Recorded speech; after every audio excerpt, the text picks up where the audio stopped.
Bago tayo mag-umpisa, baka pwede nyong i-like ang video na to. Malaking bagay ang like sa aming mga content creators. Maraming salamat po. Siguradong magwawala at magagalit si Martin Romualdez Marcos Jr. at Lisa Araneta Marcos dito. Naku po.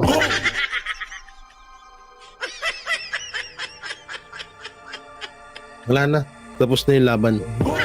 Panoorin natin ito sinabi ni Sharon Cunita. Panoorin natin ito sinabi ni Sharon Cunita. Na bakit daw ko kasi hindi pa daw si Kiko Pangilinan ng binoto kaysa daw kay Bibi Sara. Panoorin. Palagay niyo po ba maraming nagsisisi na hindi si Kikong binotong Vice President? Ano daw? Kami hindi kami nagsisisi. Ang sarap kaya sa pakiramdam namin na si Vice President Sara Duterte pa rin yung binoto namin. Tiniyak ni Senadora Amy Marcos na walang mangyayaring impeachment trial laban kay Vice President Sara Duterte habang naka-break ang sesyon ng Kongreso. Sa isang panayam, sinabi ni Marcos na sa katunayan, ang impeachment trial ay hindi itinuturing bilang isang urgent issue ng kanyang mga kasamahan sa Senado. Sana nga. Sana nga.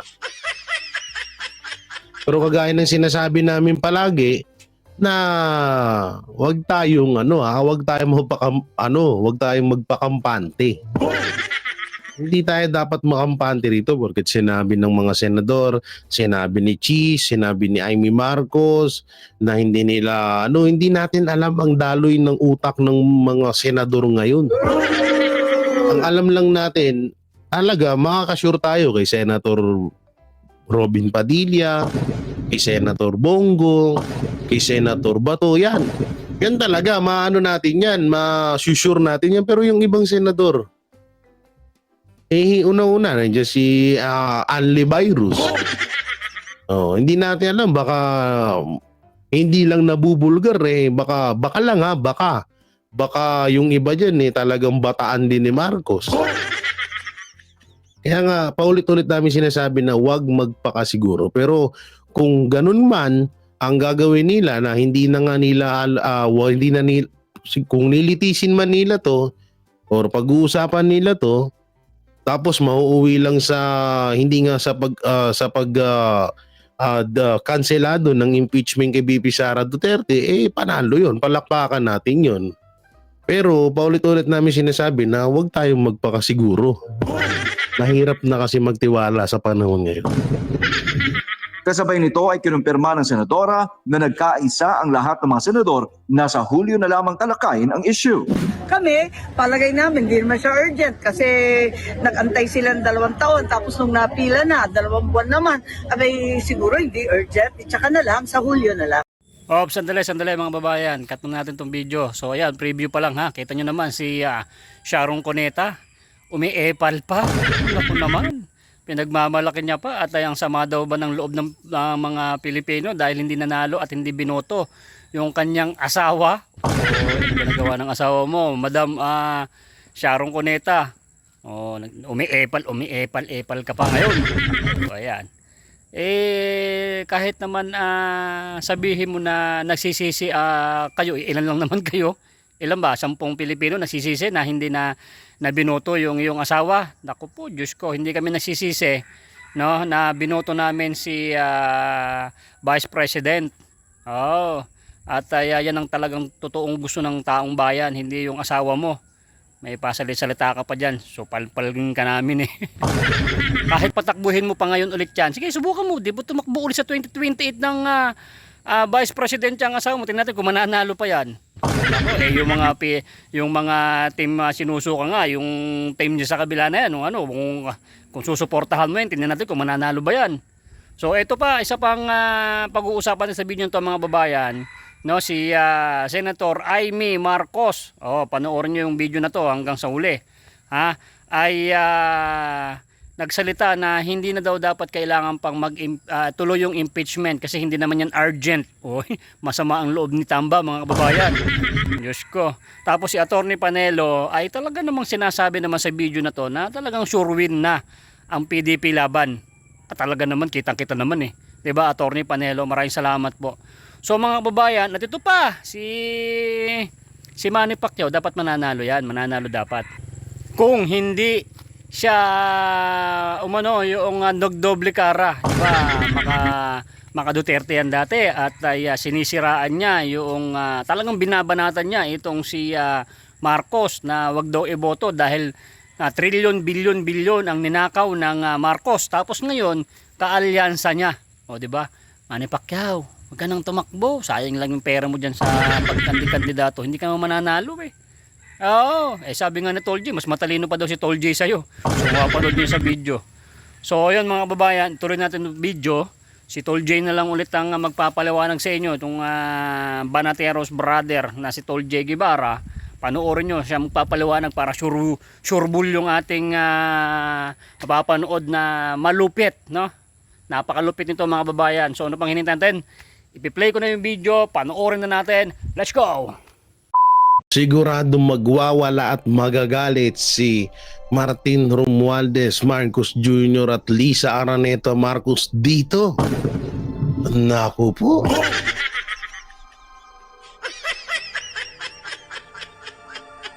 Wala na. Tapos na yung laban. Ay, hindi pa pala, ma'am. Marami pa pala silang pakulo. Hindi pa pala tapos ang laban. Pero grabe to. Talagang magagalit ang Congress. Magagalit, maghihimutok sa galit ang lahat ng kongresista, lahat ng mga anti-Duterte dito sa balitang ito. Ay naku.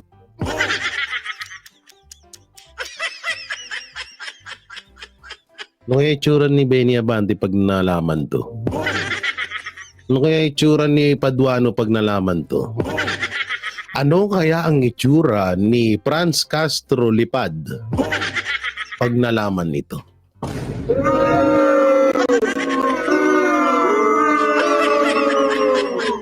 Biruin mo, minadali nila tapos mapupunta lang pala sa basurahan. Ay. Samantalang pa napag-usapan din ho natin tong ultimate goal, isirain ng mga Duterte by ex-plus official sa mga kritiko ni PRRD. Oo. Kritiko versus BP Sara nagkaroon ng pagkakataon na idiin lalo ang pangalawang pangulo. Oh, grabe naman to ha. Attorney Sal Panelo suportado ang pahayag ni Juan Ponce Enrile. Ano kaya itong sinabi ni Enrile? Nako po, kakagulo. Si Juan Ponce, ikaw mamaya matanggal ka. Hindi mo sinusuportahan si Marcos. Alam nyo naman, pag hindi nyo sinuportahan si Marcos, nagagalit yun. Nanananggal yun, ha? Oo. Samantalang, may papanoorin muna tayo, syempre. Dito muna tayo, magtawanan muna tayo, ha? Magtawanan. Siyempre, sa mga hindi pa nakakapag-subscribe dyan, road to 400k subscriber na po tayo, mga kabanateros. Nag-start to charity at nag-reaction, nagtanggol sa Tito Vic and Joey at ngayon ay nagtatanggol at may kaso na din. Nagtatanggol na sa mga Duterte para sa boses ng taong bayan. O, i-road to 1 million yun naman ng lahat ng Banateros Brothers. Congratulations syempre kay Banat Bay na meron ng 1 million subscribers. Ilang subscriber na ba ni Master Judea? 300k na ata eh. No. Baka magkamali tayo eh. Master Judea. Hindi ko kasi nakikita yung Master Judea. Si Master Judea ay mayroon ng road to 300k na ho si Master Judea. At si Boss Daday road to 200k na ho.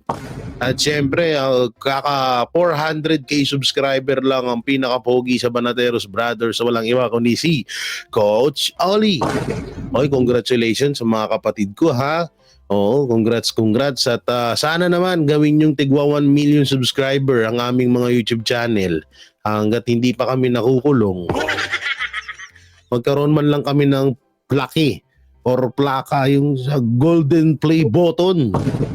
Oo, para naman na mahimas-himas na namin yun habang hindi pa kami ginugurgur.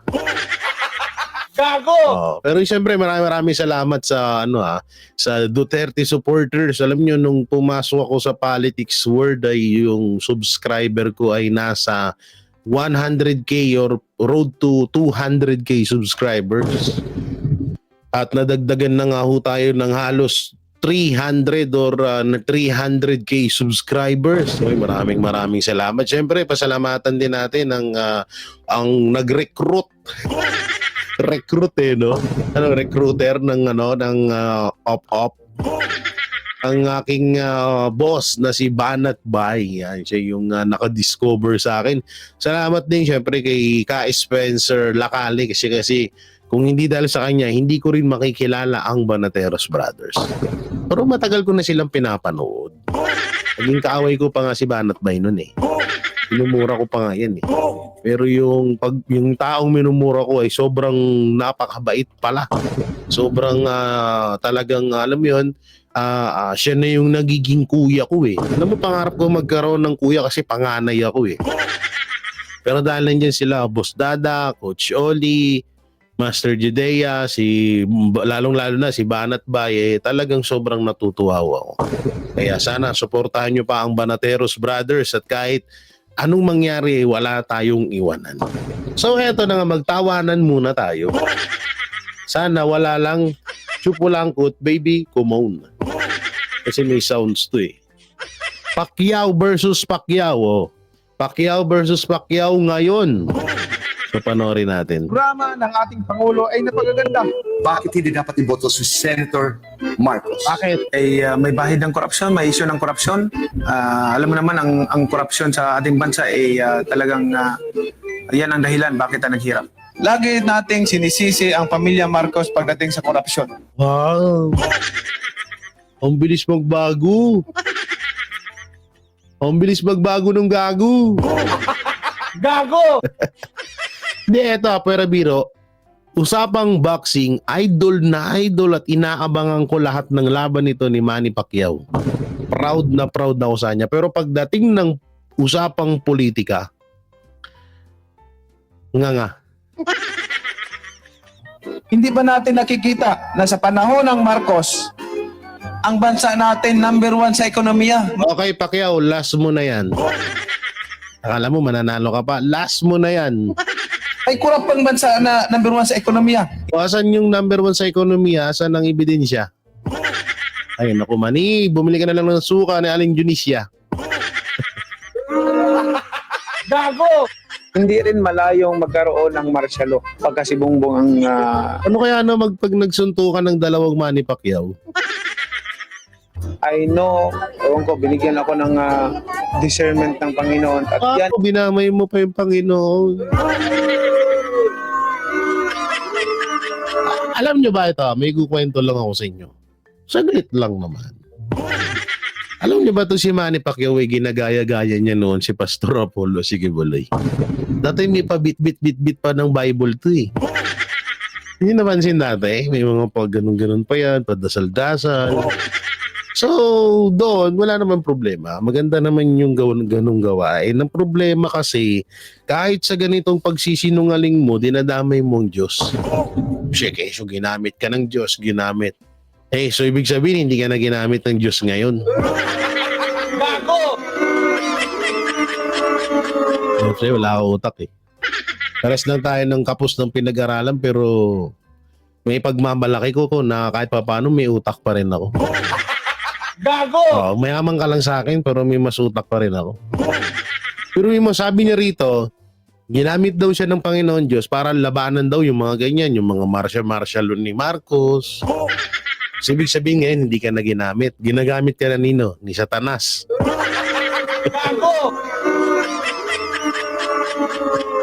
Sino na gumagamit sa'yo ngayon? Si Satanas na. Magtayting naman Pacquiao. ay pagsisihan ng taong bayan. Nung martial law, isipin natin, sila walang batas-batas, sa kanila sila ang batas. So parang yun ang pag-iisip nila. Pag-isipan ninyong mabuti dahil ang pagsisisi laging nasa uli. Mark my word, kung gusto Gusto sa uli. Pero, tropa mo si Marcos ngayon. Ano nga namin papaniwalaan? Ultimong sarili mo, kinalaban mo. Ano naman yan? Pacquiao? Ano nga namin papaniwalaan? Ultimong sarili mo, magkalabang kayo. Hindi kayo tugma ng, ng mga sinasabi. Yung si Manny Pacquiao naman talaga, oh. Kung yung magkaroon tayo ng martial law ulit din, iboto nyo siya. Wow. At nakita ko ang programa ng Pangulo Oh. dito sa bagong Pilipinas. Oh. Hindi pa dapat suportahan natin? Hindi pa maganda yan? Wow. Gago! Dati sabi mo, hindi ka hihinto hanggat di nakukulong ang Marcos. Huwag mo dapat ibotong Marcos kasi wala ngang batas-batas, baka pagsisihan na habang buhay. So, noong mga panahon na yun, ginagamit ka pa ng Diyos para sa ganon. Sabi mo, galing sa bunganga mo, ayop ka. So, ibig sabihin, ngayon, hindi ka na ginagamit ng Panginoon Diyos. Sino nagko-control sa'yo? Demonyo na. Gago! Pag sila nabalik sa power, yung mga nakadispute na mga ari-arian, kayamanan na trilyon-trilyon, gold deposit, lahat yan, malilinis na yan at kaya na nilang i-transfer sa sariling account nila, sa personal account nila. Ang mga Oh. Ang galing mo naman na. Ba't ayaw mo sabihin yan ngayon? Marcos, billion, trillion. Dito, tawag-tawa ako dito. Marcos, billion naman ha. Gago! Kala mo lasing eh. Trillion ang corruption. Tapos ibubuto natin. Oo. Tapos kasama mo ngayon, aba! Gago! Talagang ang talino natin. Ayop ka, Manny.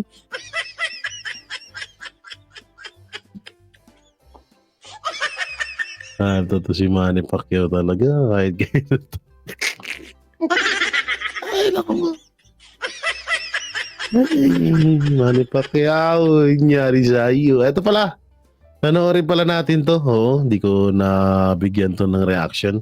Panoorin natin to sinabi ni Sharon Cunita. Panoorin natin to sinabi ni Sharon Cunita. Na bakit daw kasi hindi pa daw si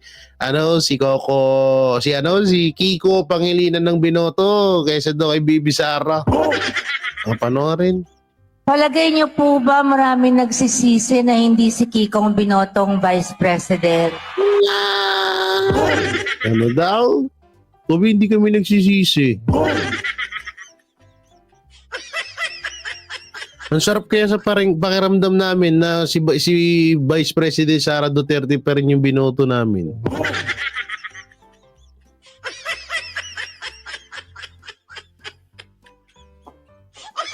Ano ba nagawa ni Kiko sa Tigilan mo nga ako, Sharon.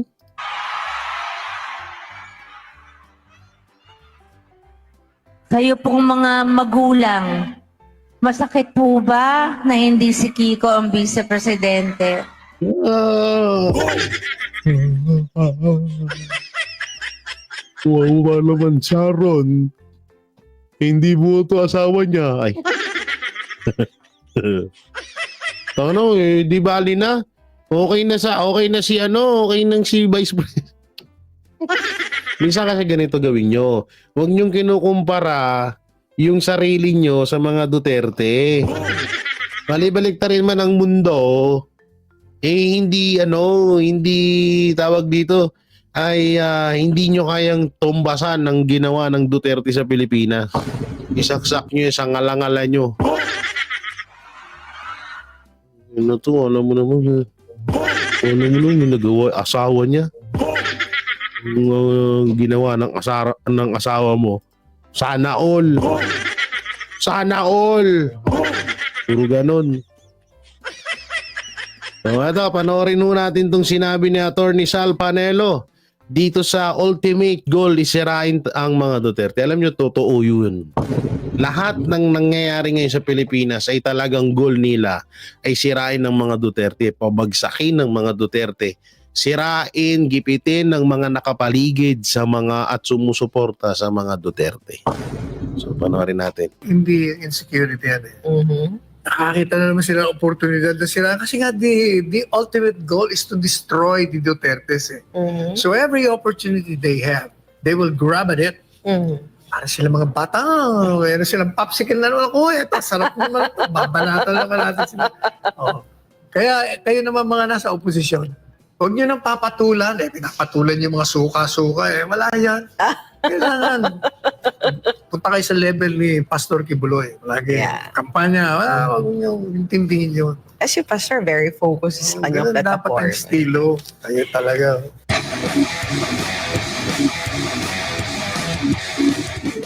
Yung regarding dun sa naging pahayag nga ni dating Pangulong Rodrigo Duterte nung proclamation rally ng PDP laban. Tumawa ka ba nung kayo nandun? Napakinggan mo yung sinabi At niya? tumatawa yung mga tao. I was there. At ikaw, tumawa ka? Oo. Ba't ka Kasi tumawa? For me, it was a joke. Oh, okay.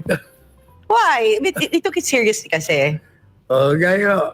Kasi tinanong ko mga reporters, nagbigay na ako ng payag. Kasi naman, Attorney Sal, I've been covering sa hindi pa tumatakbo pala siyang presidente. Ganun na Yan talaga. ang estilo niya. And me, na taga Davao, knowing PRRD, ganun talaga ugali niya. Oh. So, kailangan, naiintindihan mo kailan siya nagjo-joke at kailan siya seryoso, Attorney Sal. For how many years namin siya kino-cover, alam mo kailan siya nagjo-joke at kailan siya serious sa mga statement niya. Ito namang mga congressman, nakakita naman sila ng oportunidad na mag-publicize for themselves. Kaya kita mo naman, ang banat nila, ay demanda rin natin yan. Masama, Attorney Sal, ewan ko, ba't sila putak ng putak ngayon? Sila ba yung senator? Kasali ba sila dun sa 15 na yan? Tsaka ito, totoo yung sinabi ni Ma'am Hana dito Noon pa man, kilala na natin ng mga Duterte sa ganyang larangan. Hindi, sabihin na natin si PRRD, ganyang larangan, ganyang joke. Dyan nga siya minahal ng tao eh. Ang hirap kasi, tignan mo, maraming gumaya sa mga Duterte. Ginaya ni Abante. Ngayon, ginagaya siya ni Marcos. Gusto ni Marcos maging rock, maging kaso ayaw sa kanila ng tao kaya wala silang magagawa. Ngayon, sanay na ang taong hindi nakaka-impluwensya yun sa totoo lang. Tanga lang ang mag-i-impluwensya sa mga ganong biro. Tanga lang talaga, promise. Yung halimbawa sinabi ni PRD na, di patayin natin yung casing senator para manalo tayo. Talagang ang linaw nun, joke lang yun. Ang dami-daming media dun. Sino ba? Ginawa nyo naman tanga kayo.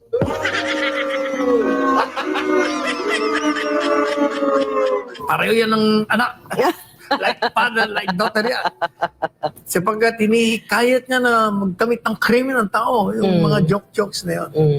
So tinanong ko ng mga reporters, I had to, wala na akong ginawa, mag-issue ng statement Makakasar na naman sila sa sagot Para ko. ka pa rin tagapagsalita, Attorney Sal. So alam mo sagot ko? Sabi ko, the remarks made by this congressman are nonsense, kabalbalan, walang kabuluhan. Alam niyo po kung bakit. Kasi yung sinabi ni Presidente na sabi nila, patayin na lang natin 15. Bombay kaya natin. Obviously, as you said, as everybody views it, is a joke. Yeah. A joke is a joke, is a joke, and is a joke. Anybody who considers that seriously is a fool. If not a stupid. Pinagpipilitan niya. Alam mo, kung ako ang nasa kalaban, hindi ako magagalit. Matatawa ako and at the same time, gagamitin ko against them. Ano sabihin ko? Kita nyo naman. it only shows na kinikilala nila ang pagkamalakas ng lineup natin. Pero mo, i-eliminate pa tayo. Kaso, Tornisal, hindi sila ganun mag-isip eh. Sobrang ang tolongis nila, yung joke, tinutuon nila eh. Hindi totoo yun Ito tignan nyo maigi. Yung sinabi ni Marcos na paninira laban sa lineup ng mga Duterte, kinuha nila yun. Kinuha ng Duterte senatorial candidate yun. Ngayon, binato nila ngayon doon. Yung bato naman nila, hindi katulad nung kay Marcos. Smooth, pero tagos hanggang buto. No? At talagang natuwa pa ang taong bayan doon. About doon sa suka. No? So ang nangyari, tama nga si Atty. Salpanelo na dapat nga parang ikatuwa nila yun. Dapat nga tawag dito gawin nila yun na i-grab nila yun na o diba? Ganyan sobrang ina-appreciate ng kabila yung lineup natin. Kasi biruin mo talagang natuwa ang tao doon dahil nabanggit tayo. So tutusin nga lang, sa totoo lang, pinopromote pa sila ni PRRD. Hindi, parang napopromote pa talaga kayo. Hindi, totoo yan. Tingnan nyo. Pag, kung halimbawa, hindi sumagot si PRD kung wala tong yung joke na sineryoso nyo, baka nga wala naman nanood sa inyo. Una-una, sa social media na lang. Ba't kayo tignan nyo? Ito pa pinakamalupit dyan. Nawala na ho sa ibang mainstream media yung balita about sa BICAM report. Ang pumalit na ho, alam nyo kung ano? Yung itong sagutan na to, itong patutsada ni Marcos na sinagot ng side ng Duterte at ngayon sinagot ng Marcos. Na ngayon naman may pakulo na naman sila, nakakasuhan si PRRD. So lalabas na naman dyan yung disbarment. Sabi nila, kailangan mangunguna dyan si Gagong Gadon. Diba? Lalabas dyan si Gadon. Sabi, di dapat i-disbar yan kasi ganyan. Pustahan tayo, mga ilang balita nila, mababalita na nila yan. Pero sa BICAM report, wala na, nga. Natabunan na. Pero alam ko, ibabalik ng mga Duterte yan dyan sa usaping yan. Kasi hindi sila mananalo. Kung ako yun. Yan ang, kaya sabi ko, sa statement ko, they should welcome that because wittingly or unwittingly on the part of PRRD, that can be viewed as an acknowledgement that the candidates of the administration party is strong and hard to beat. Yun ang magiging implikasyon nun. Kaya dapat dapat palakpa kayo. Ay, hindi ganun ang thinking nila. Hindi, mahina. Unfortunately. Ngayon dito kasi lumalabas talaga na na talagang obvious na ho ang galit ni Marcos Jr. sa mga Duterte. Yung dating pinagtatakpan ni Marcos na madiskubrihan ng taong bayan, ngayon ay lantaran ng pinapamuka ni Marcos Jr. sa lahat ng Pilipino. Nagalit sila sa mga Duterte. Tingnan nyo yung sinabi ni Marcos, simple lang sinabi ni Duterte. Simple lang ang sinagot ni Pangulong Duterte. Ano ba yung sinagot ni Pangulong Duterte? Kung mura ang bilihin, doon kayo. Kung paglabas nyo, safe pa rin kayo hanggang ngayon, doon kayo. Kung nawala ba ang droga, tama ba? Kung nawala ba ang droga sa Pilipinas, doon kayo. Diba? Napakasimple. Tapos sabay banat ng joke. Kung talagang sila ay marunong lang talaga, alam nyo, baka ikapanalo pa nila tong mga sinasabi ni PRRD. Kasi promotion sa kanila to eh. Hindi to alam nyo yung pagsampa-sampa ng kaso, ang bunga niyan, laglag yan lahat sila. Hindi, pustahan tayo, baka malaglag sila dito. sa tong ginagawa nila na nagbibiro ang Duterte tapos ang balik ng Marcos galit na galit. Siguro sa utak ng mga yung 15 senador ng lineup ng mga Marcos hanggang ngayon nag-iisip-isip yung mga yun. Tangan, sabi, but dapat pala hindi na ako sumali dito sa lineup na to. Nasira tuloy ako. O ito, katulad lang ni Pacquiao. Kung si Pacquiao kumampi sa mga Duterte, eto hindi ka naman namin hinihikayat Manny Pacquiao ha. Wala namang kaming pakialam kung ayaw mo sa amin. Mas lalo kami, wala kaming pakialam sa iyo. Ang amin lang, kung talagang gumamit lang ng talino, ng utak, tong mga senator na nasa kay Marcos ngayon, anak ng teteng.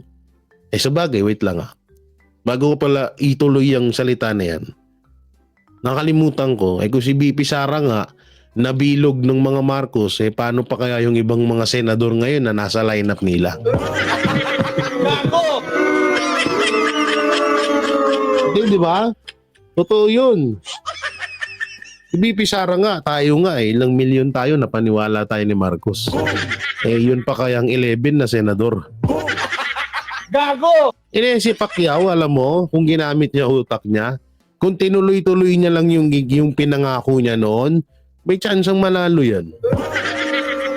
Hindi, sa totoo lang, may chance ang manalo yan si Pacquiao. Wala, hindi niya tinuloy. Talagang yan, galit sa kanya ngayon ng taong bayan kasi isipin mo saan ka nakakita? Isinuka mo na noon. Kinain mo pa rin ngayon. Kadiri. Gago! Kadiri. Ang problema pag wala I ka guess they're not convinced na strong sila. They're not yet convinced, Attorney Sal. Hindi, ako naman, bakit ba malakas? Kasi yung tingin ko, tanggapin mo na hindi, talagang strong Bakit naman hindi magiging strong? Number one, yung mga tumatakbo sa kanila, incumbent senators or returning senators. Or dating mayor o incumbent mayor, congressman, malalakas talaga, kilalang-kilala. May name Household recall. name na Household name yung iba sa kanila. Oo. Name recall na, may face recall pa. Ano pa? Lahat ng elemento ko ng pagpapanalo nasa kanila. Number 2, meron silang organisasyon. And they have the resource. Kasi dati na nga silang nandun So, intact yun. Intact na intact yun. Ang buong Pilipinas yung tatakbuhan mo. Ano pa? Ang pinakamalaga, pera. Meron na silang pera. Kasi yung mga dating naging senador, malaki na naipon ng mga yan. At itong mga incumbent din, may mga pera na yan. Sila Pacquiao, si Lito Lapid, Attorney Sala, chismis naman kung paano nila nakuha yung mga pera na yun. Hindi, totoo yung mga lineup ni Marcos Jr. ngayon, malakas naman talaga kung sa malakas Katulad na lang ni Tito Soto. Na lang, Tito Soto na lang. Kahit hindi, mas maganda nga, naging independent na lang yan. Katulad ni Ben Tulfo. Diba? Tingnan mo si Ben, baka yan pa nga mag-number 1, mag-number 2 na senator. Number 2 senator si Ben, number 1 si Pastor. Diba? Pastor Apollo Kibuloy. Tapos sunod-sunod na yung mga lineup ng PDP laban. Sa panahon ngayon, sawa na rin yung tao kasi si katulad ni Manny Pacquiao, ni Binay, ni sino pa, ni Lito Lapid. Ano bang nagawa ng mga yan? Diba? Pinakatanong yan, anong nagawa nila? Kaya talagang malakas. Kukumpara mo naman dito sa tumatakbo, wala naman mga pera. Siguro, 3 lang siguro meron dyan. Inisa-isa mo na anong meron sila. Oo. But I don't understand why they are so insecure. Hindi, ako sa tingin ko, hindi insecurity yan Nakakita na naman sila oportunidad na sila. Kasi nga, the ultimate goal is to destroy the Dutertes So every opportunity they have, they will grab at it. para sila mga bata, meron silang popsicle na naman ako eh. Doon bali doon sila doon sila pumupokus sa ikakasira ng mga Duterte. Talagang obvious naman, 'di ba? Totoo naman talaga eh. Talagang doon sila nakapokus. Uy, ito na. Makakasira to sa mga Duterte. Banata natin, pabalita natin sa mga mainstream media. Pero yung dapat na ibalita ng mainstream media na katulad ng Bicam, nga. Di ba? Sarap naman. Babalatan naman natin sila. Kaya kayo naman mga nasa oposisyon, huwag nyo nang papatulan. Pinapatulan yung mga suka-suka. Wala yan. Kailangan. Punta kayo sa level ni Pastor Kibuloy. Lagi kampanya. Huwag nyo intindihin yun. Kasi Pastor, very focused sa kanyang Ganun dapat ang platform. estilo. Ayun talaga. Ate Rizal, Pero yung mga about sa suka-suka, Atty. Sal, medyo maganda rin yun. Kaya dahil nga, yung tindi ng mga banat ng talagang lihitimong yun. Kasi alam nyo, isa rin kasi ito si Atty. Sal Panelo sa mga hindi rin parang palagay ko hindi rin siya dumanas ng hirap. Pero para sa akin walang problema doon sa pagpatol ng PDP laban sa sinabing parang pinabili ng suka. Siguro hindi lang nararamdaman ng gusto ni Atty. Sal yun dahil nga hindi naman siya yung sinabihan. Pero hayaan na natin. Ito yung matindi dyan. Ito ang matindi. Ang ikakagalit ni Marcos, ang ikakagalit ng buong Malacanang. Dahil dito sa balitang ito, dahil mukhang mapupurnada na. Eto, panoorin ho natin. Inilahad ng isang senador na napagkasunduan na ng lahat ng kanyang mga kasamahan sa Senado na hindi urgent ang impeachment laban kay Vice President Sara Duterte. Malaki rin anya ang posibilidad na ang mga senador ng 20th Congress na ang magsasagawa nito. Si Troy Gomez magbabalita. Tiniyak ni Senadora Amy Marcos na walang mangyayaring impeachment trial laban kay Vice President Sara Duterte habang nakabreak ang sesyon ng Kongreso. Sa isang panayam, sinabi ni Marcos na sa katunayan, ang impeachment trial ay hindi itinuturing bilang isang urgent issue ng kanyang mga kasamahan sa Senado. Sana nga. Sana nga. Pero kagaya ng sinasabi namin palagi, na wag tayong wag tayong magpakampante. Hindi tayo dapat makampante rito porque sinabi ng mga senador, sinabi ni Cheese, sinabi ni Amy Marcos na hindi natin alam ang daloy ng utak ng mga senador ngayon. Ang alam lang natin, talaga makakasure tayo kay Senator Robin Padilla, kay Senator Bongo, kay Senator Bato, yan talaga, natin yan, ma-sure natin yan. Pero yung ibang senador, una-una, nandiyan si Anli Virus. Hindi natin alam, baka hindi lang nabubulgar baka lang baka yung iba dyan talagang bataan din ni Marcos. Kaya nga, paulit-ulit namin sinasabi na huwag magpakasiguro. Pero kung ganun man, ang gagawin nila na hindi na nga nila kung nilitisin man nila to or pag-uusapan nila to tapos mauuwi lang sa hindi nga sa kanselado ng impeachment kay BP Sara Duterte, panalo yun, palakpakan natin yun. Pero paulit-ulit namin sinasabi na huwag tayong magpakasiguro. Mahirap na kasi magtiwala sa panahon ngayon. Kasabay nito ay kinumpirma ng senadora na nagkaisa ang lahat ng mga senador na sa Hulyo na lamang talakayin ang issue. Kami, palagay namin, hindi naman siya urgent kasi nag-antay sila ng 2 taon tapos nung napila na, 2 buwan naman, siguro hindi urgent, tsaka na lang, sa Hulyo na lang. Pasaring pa ng senadora na 2 taon na nilang naririnig ang planong impeachment at 2 buwan nang nakatenga sa Kamara kaya't nagtataka siya kung bakit last minute itong ipinadala sa Senado.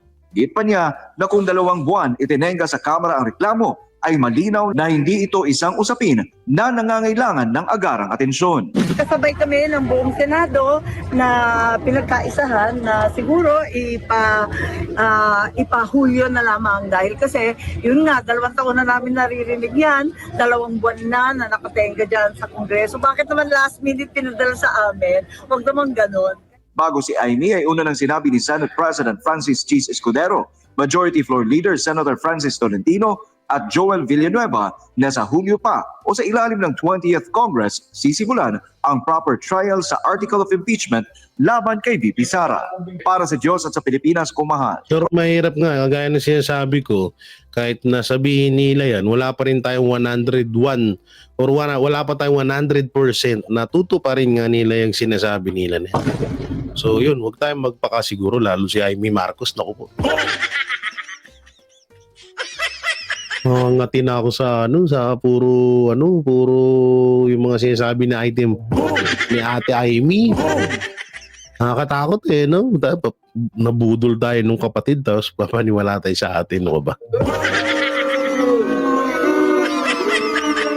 So yung mga banateros, mga kabiyayan, nung may kukomento nyo sa mga napanood na reaction at napanood natin, comment nyo lang po dyan sa baba. Siyempre, don't forget to like, share, comment, and subscribe sa ating YouTube channel. Pindot na lang din po yung bell button para lagi kayong updated sa ating mga video araw-araw. So maraming salamat. Ingat po kayo palagi. God bless and peace and bye-bye.